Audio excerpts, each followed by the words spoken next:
Dobrý den, ahoj. Tady v tom videu si ukážeme, jak z prstíku uděláme ručku, jak to pospojujeme. Prstíky máme připravené, paleček je trošku větší,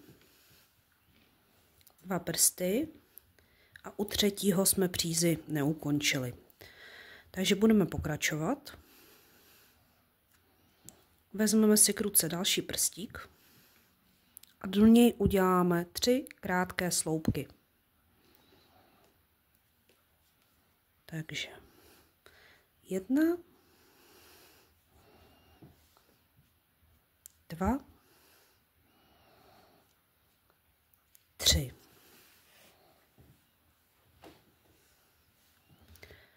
Jsou krásně spojené. Vezmu si poslední prstík. Do něj uděláme 4 krátké sloupky. Takže 1, 2,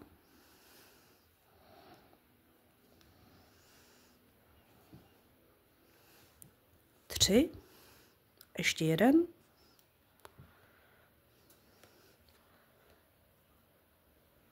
4. Jsem krásně na druhé straně, prstíky mám všechny 3 spojené a teď do prostředníčku udělám 2 krátké sloupky. 1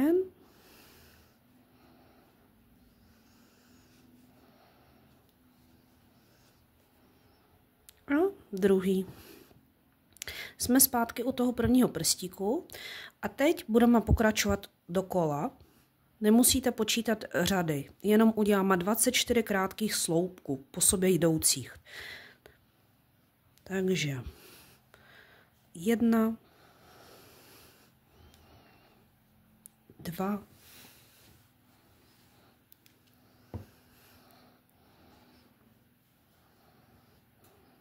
3, 4, 5,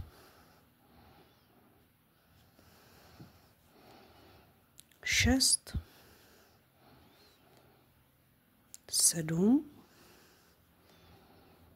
8, 9,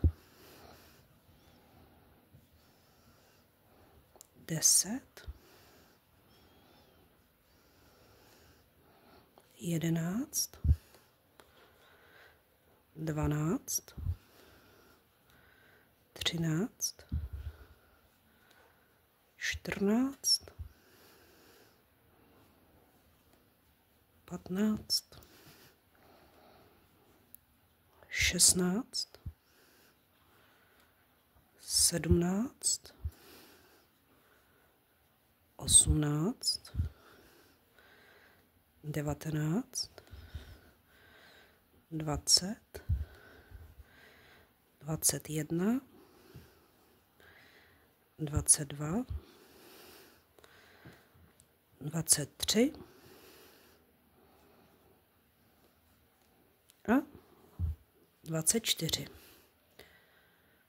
Mám krásně připravenou ručičku.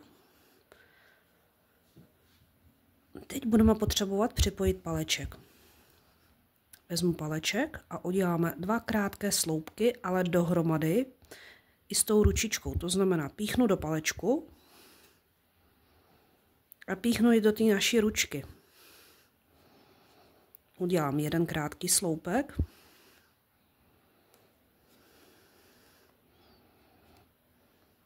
Tak a znovu píchnu do palečku. A teď do ručky udělám druhý krátký sloupek. Tak, teď pokračujeme dál. Pojedeme zase znova dokola.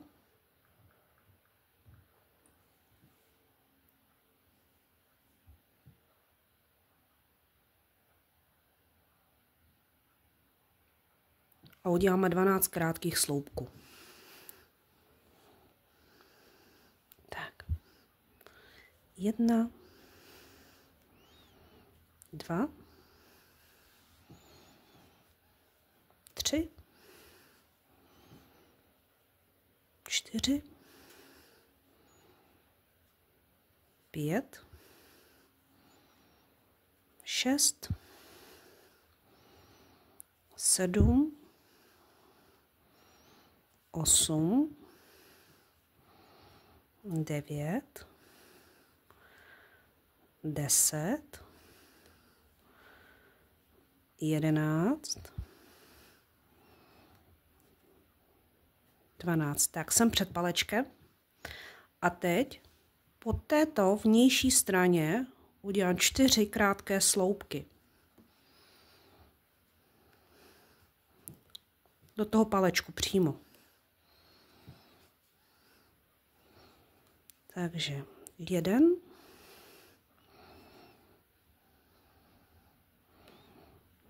2, 3,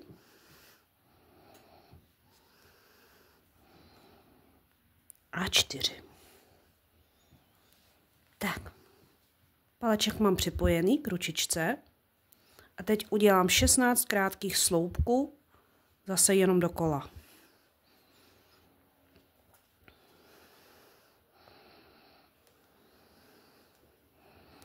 Raz, 2, 3, 4, 5, 6, 7, 8, 9,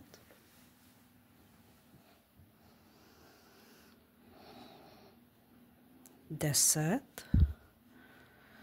11, 12, 13,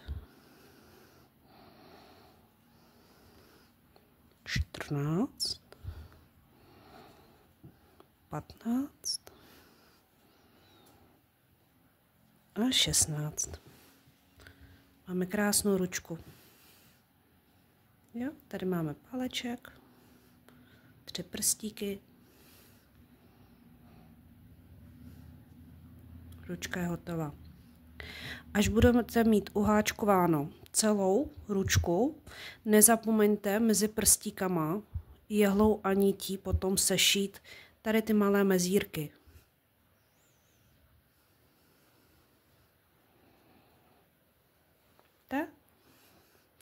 Teď už budete háčkovat dokola řady přesně podle návodu. Mějte se hezky.